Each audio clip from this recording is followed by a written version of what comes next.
Happy to have on and give us some insight into the Oregon Ducks. It's Matt Prehm. He covers the Oregon Ducks for Duck Territory, part of the great 24/7 Sports Network. Matt, welcome. I guess we should say welcome to the Big Ten. How's it going so far? Good.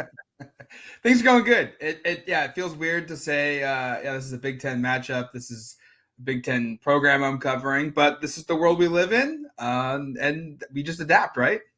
Yeah, absolutely. Well, 7-0, the number one team in the country. We'll get into some of that, but I want to start just kind of big picture here. Dan Lanning had never been a head coach before he took over the Ducks. Now he coaches the number one team in the country. What has made him so effective outside of the resources, the program he took over? Yeah, I think you go back to his first game as a head coach at Oregon, and they got absolutely whopped by Georgia. I was there. The talent disparity was totally different. Like Oregon was so far behind in competing with the big boys, the true big boys of college football. They had talent. They had NFL dudes, but they just didn't have a lot of them. And Kirby Smart came out and said that after the game and said, like, if you told Dan, he'd probably admit it, like, they're not good enough. They're not as good as we are. And that's been kind of the driving force to get to where we are today from an Oregon football perspective. Dan Lanning, like you said, he has all the resources at his disposal, maybe more than anyone in college football. He knows he has that, but we've seen previous coaches tap into that and have success as well. What's made him different is his culture here at Oregon is pretty amazing. The buy-in factor from the team. They have like almost daily guests come in and speak to the team. They've done a really good job off the field, away from the sport, creating that team chemistry. This is a really tight-knit group. And then the talent, the additions. You have to factor in NIL. Like that's factoring here. Oregon's, they are competitive against basically anybody. And that helps, but the numbers that get floated out there and rumored aren't nearly as high, because if that was the case, they wouldn't be getting decommitments. They wouldn't be missing out on all the players that they have missed out on. They might lose a 5-star Dorian Brew later this cycle because of it. But the talent acquisition is different. I mean, there's more NFL players here. We've heard Willie Taggart say it. We heard Mario Cristobal say it. We heard Dan Lanning say it. Bring an SEC style of football to the West Coast. Lanning is the one that's come closest. Their offensive line is really good, really physical. Their defensive front seven is very physical, very deep. And that's the difference between the previous years and now is their front seven. They lost Jordan Birch a couple weeks ago to an injury, maybe their best defensive lineman, maybe their best defensive player from a production standpoint, at least through the first 5 or 6 games of the season. They haven't missed a beat. They beat Ohio State without him. They had their first shutout in 12 years last week against Purdue. I know Purdue's not a very good team, but their offense put up some good numbers, as Illinois saw just 2 weeks ago. And he didn't play in that game. And it's because the depth and the talent, especially up front in the front seven, is just as good as it's ever been. I mean, they roll through guys, and they've got multiple NFL players on the defensive line. Yeah, so I want to go through this team now, and man, it's hard to play weakness, and I think we learned that against Ohio State with that win. The last 5 games they've played incredibly well, but let's start with quarterback. Replacing Bo Nix is not easy, but you go get a 6-year senior and Dillon Gabriel. It kind of looks like Bo Nix part 2 here. What has made Dillon Gabriel such a good fit and made him so successful there so far? It's funny because it didn't look like a clean fit the first couple weeks of the season. And I think some of that wasn't all his fault. Some of it was. They got off to a little bit of a inconsistent start is what we'll call it. It wouldn't be a bad start. It was just inconsistent. They gave up a lot of sacks the first 2 games of the season. He had some rare turnovers that were issues that we've seen pop up again recently. But Dillon Gabriel, and I think this offense in general, Will Stein, the offense coordinator, has done a really good job of simplifying things and really hammering home, make the easy play. Don't don't try and force it. Don't go hunting for the big play. Just make the easy play. And Bo Nix bought into that very quickly last season, and in his first and only year with Stein, and set an Oregon passing record. I think a season passing record as well for college football. And from a completion percentage standpoint, 77%, which is just astronomically high. And Gabriel is, as crazy as it sounds, is on pace to beat it. And it's because he's a quick decision maker. He's bought into the idea of don't force it. Take the easy play as well. Now, he does freelance a little bit more than Bo does. He has that gunslinger mentality that Bo had, that he'll take risks, and it's cost him a couple times. He threw a bad pick against UCLA in the red zone. He had 2 interceptions in the red zone against Michigan State on throws that he said he never should have made. He had one against Purdue, and that one was a floater that went high on him, but hit the receiver in the hands, and it bounced, and the Purdue guy caught it. So it's almost as much as the receiver's fault than that one. But he doesn't make mistakes, and all that often. He does make them, but it's not often. And his deep ball, Bo Nix was regarded as a terrific downfield thrower, even though some fans, rival fans, like to just point out it was a lot of checkdowns and screen passes, but that's what he was being told to do.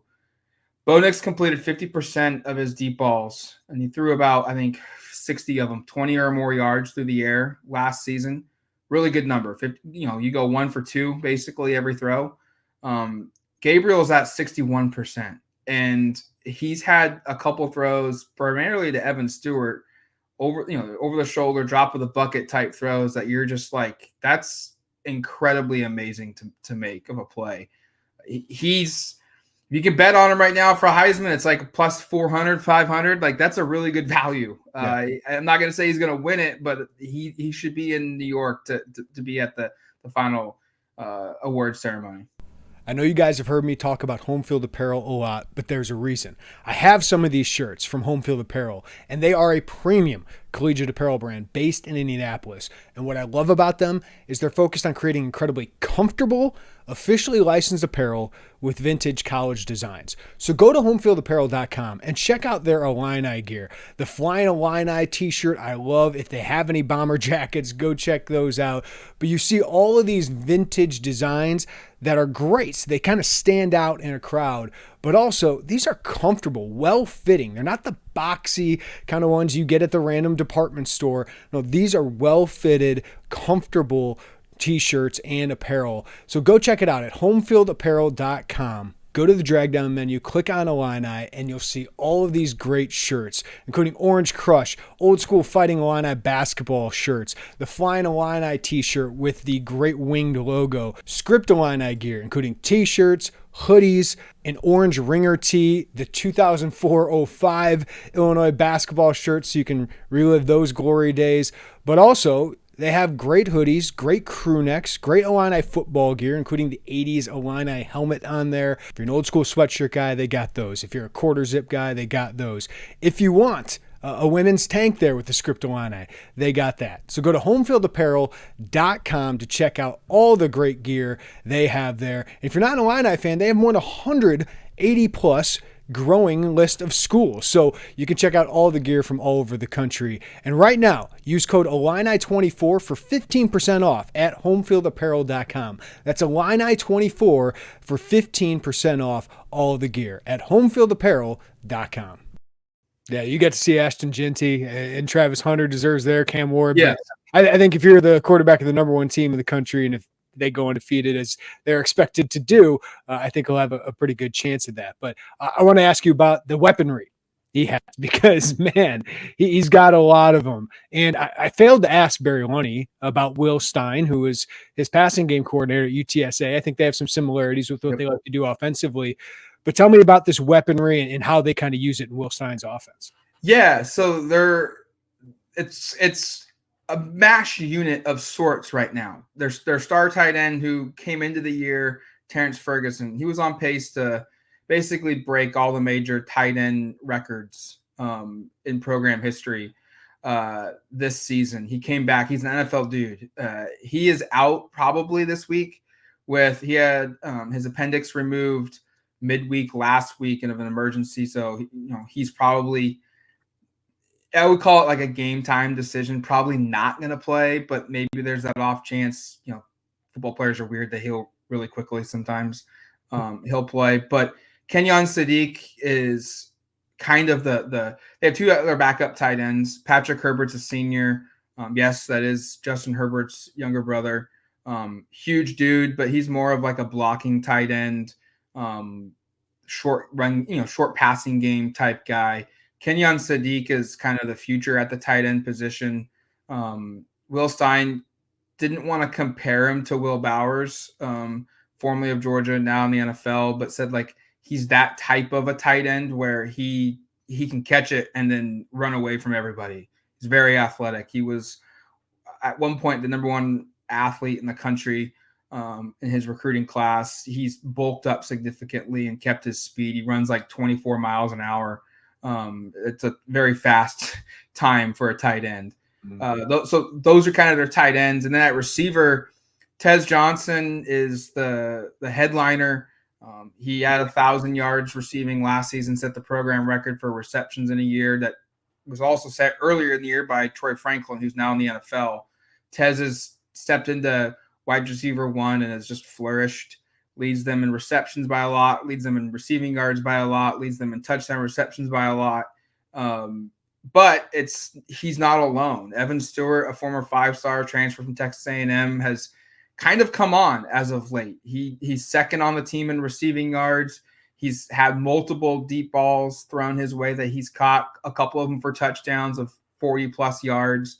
He's had a 69-yarder against Boise State that got tackled really close to the end zone. So he's a guy that will take the top off the defense. Trayshawn Holden was, we'll call it like air quote suspended for Purdue last week. I would imagine he'll play this week. He's a big receiver, 6'3". He played at Alabama before he came to Oregon. Really physical across the middle type guy for the Ducks. But outside of that at receiver, they don't have a ton else. Kyle Casper's played some, but he's hurt right now, so he won't be available. Justice Lowe is a guy that all the players rave about, and he just hasn't played enough where we as the media can come out and say like, yeah, this is going to be a guy that could be a big piece for the offense. But everyone says he's going to be. He'll play more if Holden doesn't play this week. He saw extensive action last week, had a couple of nice catches. But at receiver, they basically only rotate three guys right now, 3 or 4. But those 3 or 4 guys are really, really good. Tez will be in the NFL. Evan Stewart certainly has the tangibles, and we'll see what happens with Trayshawn. Maybe he finds his way via undrafted free agency. He's got the speed, the breakaway ability to have a chance at the next level. And then at running back, they've always had 2 guys. This year they only have 1. It's Jordan James. He's been averaging over 100 yards a game. He didn't get a lot of carries last week against Purdue just because they didn't need him. Really, really physical runner. Dan Lanning describes him as running as pissed off. He will seek out contact and run you over. Noah Whittington is his backup. He was the primary backup last year, but then he tore his ACL in a game against Colorado in late September, and he's back. It's now over a year since the injury, but he just doesn't look as explosive, as effective, and statistically, he's not as effective as he was prior to that injury. So at running back, it's only kind of 1 guy, but the guy is very, very talented. He's probably one of the top 5 backs in the Big Ten. All right, Matt, let's focus in the trenches. The offensive line struggled a little bit early in the season. 7 sacks in the first 2 games, only 2 sacks in the 5 games since. So how's that group kind of come together? Is that a pretty strong group? Looks like it. Yeah, they had high expectations. It's a Joe Moore Award unit that, they're always a semifinalist or a finalist the last 3 or 4 years. And this was supposed to be, the standard for Joe Moore Award again. New center, Iapani Lulu, they call him Poncho. He replaces Jackson Powers Johnson, who is now on the NFL for the Raiders.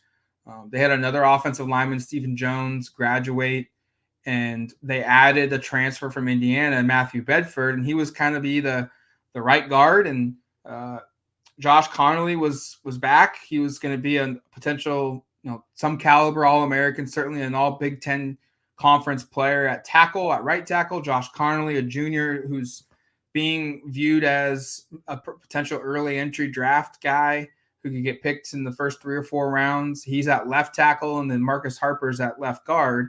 That was supposed to be the unit. Bedford got hurt, however, late into fall camp, and that kind of shifted everything. They ended up starting a walk-on at center because they felt like he was the best option from a snapping perspective, and they moved Poncho to right guard because they felt like he was the best guard of the guys that could be available to replace Bedford, and it didn't work. They gave up 5 sacks in the first 2 games, or 7 sacks in the first 2 games. They had 5 all of last season. It was really hard to watch, considering what the standard at Oregon is. And then the first 2 weeks, the communication was there, and then you throw in Dylan Gabriel's learning a new offense. He's experienced, and but this is his 3rd offense, and it's new, and it was the first few games. So they didn't play very clean. The run game was hard. Jordan James basically had to create everything on his own. But then they made a change. They put senior Nishad Strother in at right guard. They moved Poncho back to center, where he originally had been training all offseason. That was the plan all year leading up to fall camp, that he would play center. And that's kind of stabilized things. They gave up a couple against Purdue, but Ohio State didn't touch Dylan Gabriel. Michigan State didn't touch Dylan Gabriel, and UCLA didn't touch Dylan Gabriel. And when we talk touch, like, they didn't even get really knockdowns on Dylan Gabriel unless he chose to run the football. It's stabilized itself. The run game is starting to get better. And now we're starting to see the expectation and the standard of, hey, this is a Joe Moore Award type caliber offensive line, and now they're starting to show up. Yeah, Matt, Illinois went up against some good defensive fronts. Penn State's really quick and athletic, and they got after Luke Altmaier. Then you got Michigan, this big one with a couple first-round picks, and Illinois handled that one pretty well. Oregon's another one. I mean, these top teams. Oregon has 20 sacks this season. That's 18th in the country. I know there's some former 5-star guys, a former Big Ten guy that's doing really well there. What stands out about that defensive front at Oregon? Yeah, so I was actually talking with an NFL scout and a couple other media members ahead of the Ohio State game, and I threw out hey, Jordan Burch is probably not going to play.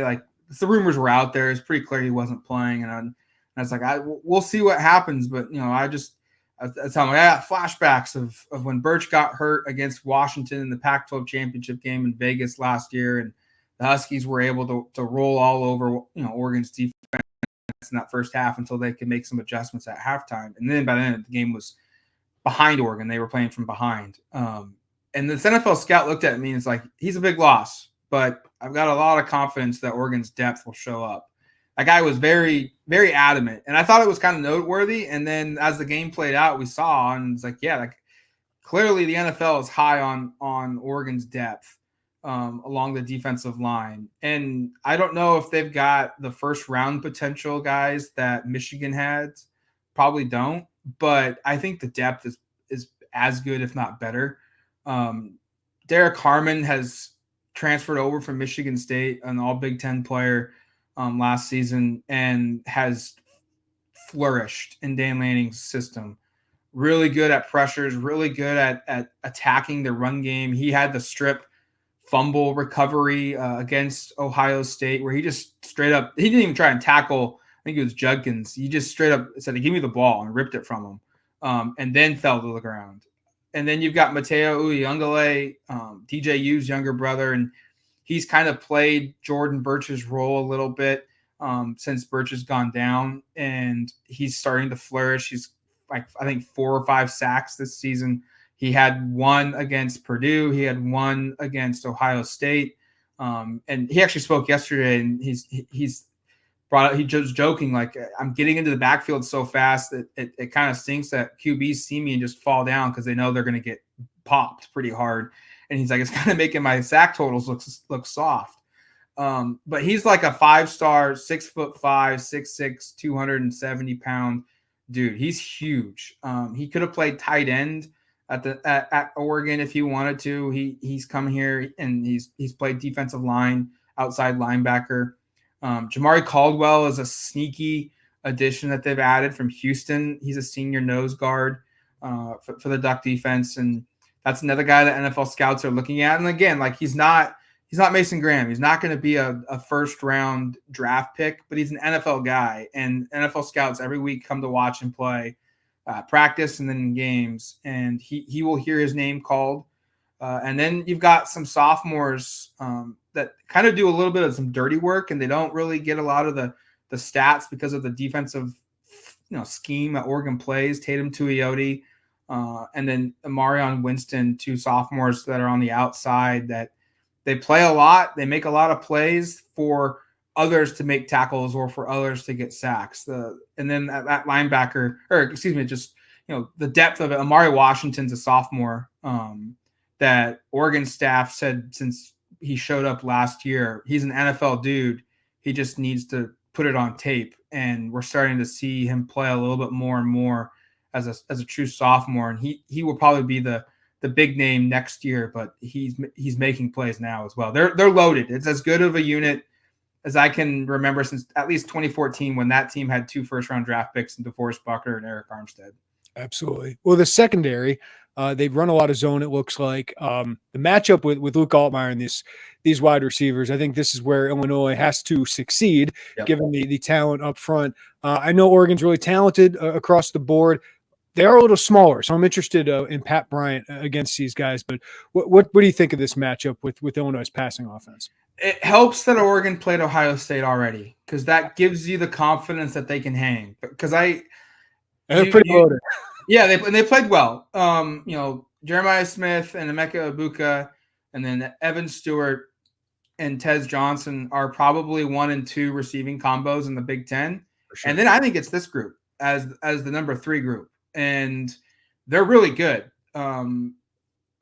It's going to help for Oregon, I guess, from a confidence standpoint. Not that they lack it, but knowing that they've played a group as good as this tandem, and they held up. The issue for Oregon the last 2 seasons has been they have an elite corner. A couple years ago, it was Christian Gonzalez. Now the Patriots. Last year it was Kyrie Jackson, who unfortunately has passed away after getting drafted by the Vikings. But the issue then was they didn't have a lockdown cornerback number 2. And when they played teams that had more than one wide receiver 1 caliber guy on their team, they just said, okay, well, you've got that side of the field covered because you have a really good corner. We'll just go the other way. We'll just throw to the other guys, and you won't be able to stop us because the drop-off is too significant. And that's how Washington won. They just picked apart Oregon's other corners opposite Kyrie Jackson. And this season, they have kind of fixed that hole. Some of it's by addition of portal player, and some of it's just by player development, because Jabbar Muhammad comes from Washington, really, really talented cornerback. He is small. He's 5'9", but he's played against bigger receivers. He's thrived against bigger receivers. He knows the format. He understands when you go up against a guy that's 6'2", 6'3", sometimes you're going to play it perfectly and they're just going to make the catch. You can't do anything about it. He's got a short memory, but he grades out well at PFF.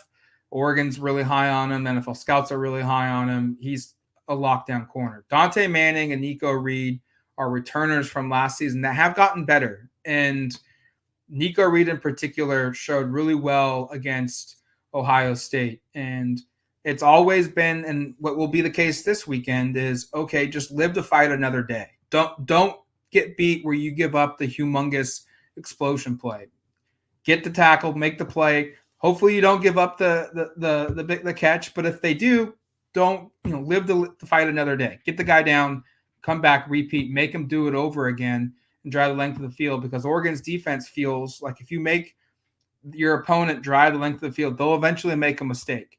Whether it's a missed assignment from a blocking standpoint, and you rush the quarterback and he just doesn't get enough time to throw it, or he throws a pick or a sack or a fumble or something happens, and Oregon's defense gets off the field. But Dante Manning, Nico Reed have been tremendous development players. And then Brandon Johnson is a nickel guy that they've added from Duke that is really, really good. And he started there the last 2 seasons, and it was kind of an addition where everyone was like, that's nice. He'll come in, he'll give Oregon some solid depth, and he'll fit in and whatnot. But he's turned into one of their best cover corners, one of their best guys coming up to the line of scrimmage, making plays, and he forces turnovers. He's had a couple interceptions this season.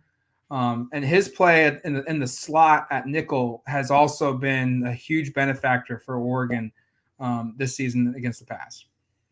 All right, so this game for Illinois, it's kind of nothing to lose, everything to gain, right? The opportunity again, CBS, second straight week for them, and kind of really make a name for themselves. And hey, if they win this, the whole world opens up for them the rest of the season.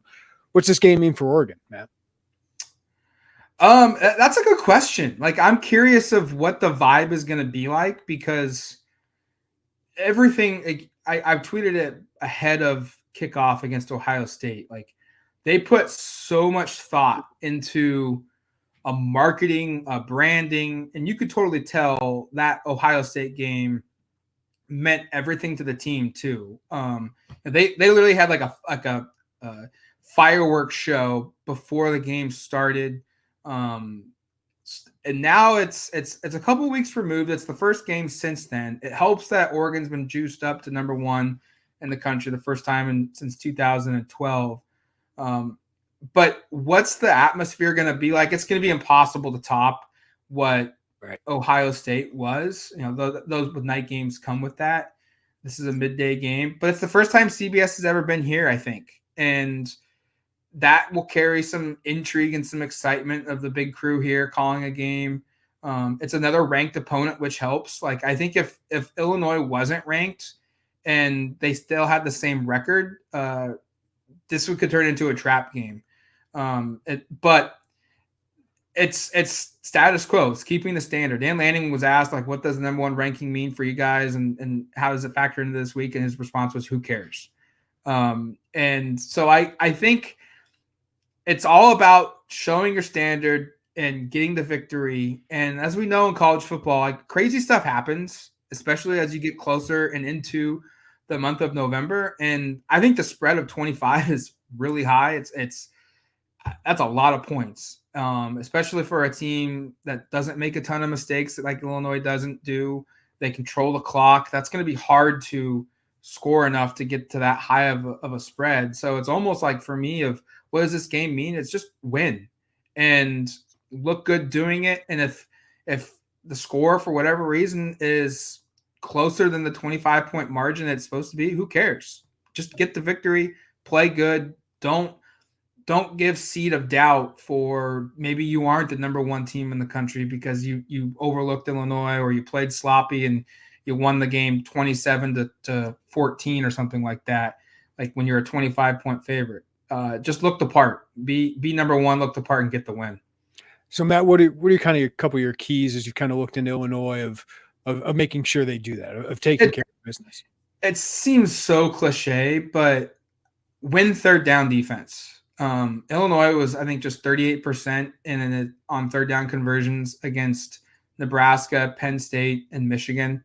Those are the 3 teams that they've played that have winning records. Those are 3 teams that will look as close to a talent that Oregon has compared to everybody else that Illinois has played this season. Mm-hmm. So one, it's win on third down. You know, don't give up, and that's been a struggle for Oregon at times this season, where they've had a 3rd and 8 or a 3rd and 9, and they've allowed their opponent to get a first down. And so win on third down, especially on those 3rd and long ones, get off the field and prevent Illinois from shrinking the game and playing in a phone booth and, you know, making it what could end up being like a 1-score or 2-score possession game going into the 4th quarter. Secondly, it's red zone conversions. For Oregon, they went 5 for 5 against Purdue, but they were a team in Dan Lanning's first 2 years where it was almost automatic that if they got into the 20, they were scoring a touchdown. And they were always one of the best teams in the country the last 2 seasons at walking off the field with at least 3 points inside the 20. This year, they're average at best. The ranking going into last week was 72nd in the country in just points total in the red zone, let alone touchdowns. So don't walk off the field without points if you're the offense. I know it's simple, but these are the type of games where, like, if you play sloppy and you make mistakes, that opens the door for a team who isn't as talented to have hope and to have a path to sticking with it and being in the game going into the fourth quarter. If Oregon does what they should do, it really shouldn't matter what Illinois does on paper. But like that's not how sports are played. But we also know that, like, an inferior team, if the longer you string them along of staying in the game, they become better for whatever reason. And Purdue for Illinois. Yeah, like, you don't want to go into this fourth quarter where it's a 1-score game and Illinois has the ball to start the fourth quarter, because all of a sudden now, like you said, like, all the pressure will be on Oregon. Or Illinois will be sitting here saying, like, this is absolutely perfect. This is what we wanted. We have a chance to tie the game in the fourth quarter, or we have a chance to take the lead in the fourth quarter. And at that point, it's anyone's ball game. And I saw the faces of Boise State's coaches in week 2 when they walked out of the press box. And that was a game where I heard them say, like, we had our chance. And they weren't upset that they lost. They were just bummed that the chance was there to win and they didn't take advantage of it, because you don't get those opportunities all that often. So I guess for me, for Oregon, it's like, leave no doubt and go into that fourth quarter with a multi-score lead where Illinois is going to have to pull off a miracle. Don't have hope and don't let the confidence build for an Illinois team that, they're having a magical season, and magical seasons sometimes get capped off by humongous wins and massive upsets, and don't let them have that belief that could happen this weekend. And Boise State, man, they got to be 2 return touchdowns against them. Oh, absolutely. They were kicking themselves. They should have won that game 100%. Before I let you go, Matt, I just wanted to ask you about no ranked teams after this, barring Wisconsin upsetting Penn State this weekend and getting ranked. Is this Big Ten title or bust already for Oregon in its first year? Is this kind of Final Four or bust for them, given what they've done so far? Well, of the 3 guys on our site, myself, Eric Scope, and Jared Mack, I'm kind of the one that's the more optimistic one. So if someone was going to pick 12-0 on the year, it was probably going to be me. Eric's kind of in the middle, and Jared's always the one that kind of tries to find, hey, like, well, there's going to be a loss. It's going to be here type guy.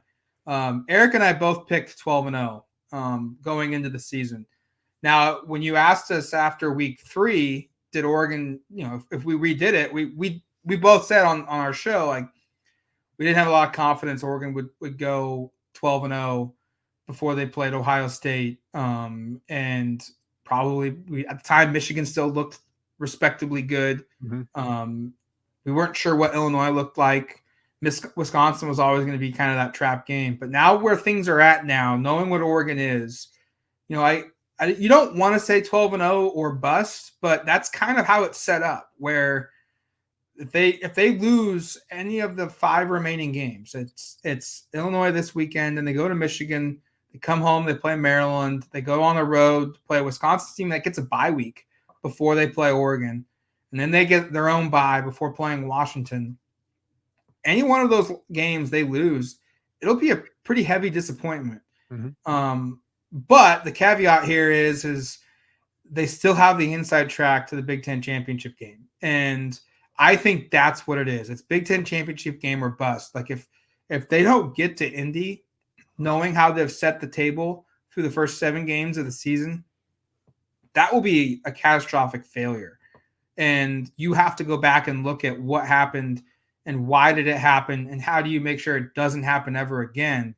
Because that would be 2 times in 3 years under Dan Lanning where they had a direct path to the conference championship game, and they had a very winnable games, and they didn't convert. That happened in 2002. They lost at home to Washington, a game that, probably shouldn't have played out the way it did. Bo Nix got hurt. They had some really funky fourth down decisions inside the red zone that didn't lead to points. And then I think they lost by 3 to Washington at home. And then they beat Utah the next week. And then they went to Oregon State and they were up 14, 17 points in the second half. And Oregon State could not throw the football. And somehow they ran for like 250 yards in the second half and came back and beat Oregon and knocked them out of the Pac-12 championship game. So it's happened before already. So if it happens again, then it's like, whoa, like this is major issue. So get to Indy or bust. And then at that point, you're in the playoffs. You've set yourself up for probably at minimum hosting a playoff game and getting there. But Duck fans feel pretty high and mighty right now because they have a half share of the Big Ten revenue. USC, UCLA have a full share. They tried to leave the Pac-12 to get away from Oregon. Like, that's very evident. That's very clear. And they are in shambles. And Oregon is with a half share with the number 1 ranking and the clear path to the Big Ten championship game. At good time for the Ducks. Well, Matt Prehm, duckterritory.com, part of 24/7 Sports. Thanks for all the great insight on Oregon. I'll see you out there Saturday, man. Sounds good.